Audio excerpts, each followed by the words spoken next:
Before the training began, I did manage a visit home. Azi Ahmed reading words from her debut book, Worlds Apart, as she stands reading in the cosy office of a London publisher overlooking the River Thames.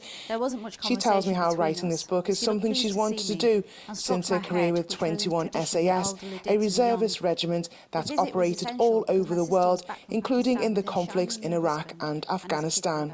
All in all, I was in the army for just under 3 years. There was a little bit more training for the women because we had to go through female selection first before we joined the lads onto pre-selection.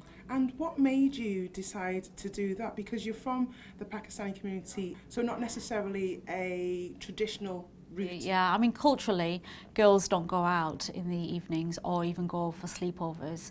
I wasn't allowed to in the girls' guide, so I had no idea what it was going to be like to sleep outside, let alone survive outside in temperatures that we had in Wales.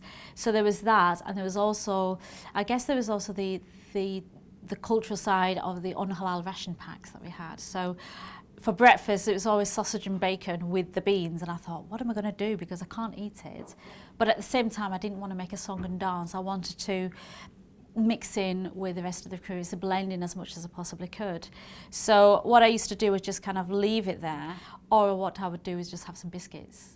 I still get flashbacks. I mean, it was absolutely grueling. I was one of these people who went to the gym 3 or 4 times a week, and I actually thought I was fit. I thought, oh, I'm physically fit. My God, I wasn't. And people watching will know, if they ain't know anything about the military communities, many people get nicknames. Did you get any nicknames or anything like that? I think we all got nicknames. I mean, whether we were the men or the women, the first thing that was said to us was, you will get treated just as bad as the men. That was the first thing. And of course, because of my height, because I'm quite slight as well, of course, you know, you got the shorty.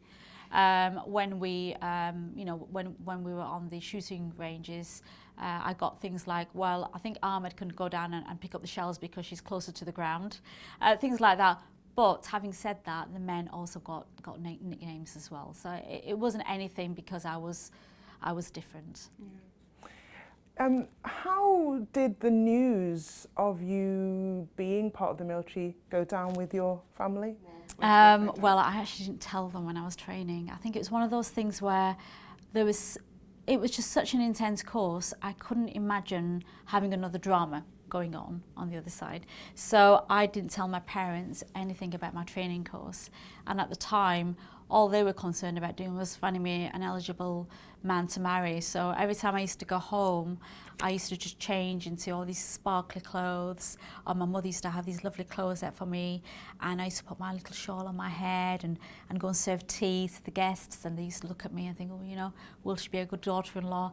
But inside, I was thinking, oh my God, I've got the Brecon Beacons next week, or oh my God, I've got to do this, I've got to do that. And my mind was somewhere else, but I was just going along with emotions almost on autopilot. Then I'd leave there, put my army boots on, and I was out with the lads again on the training.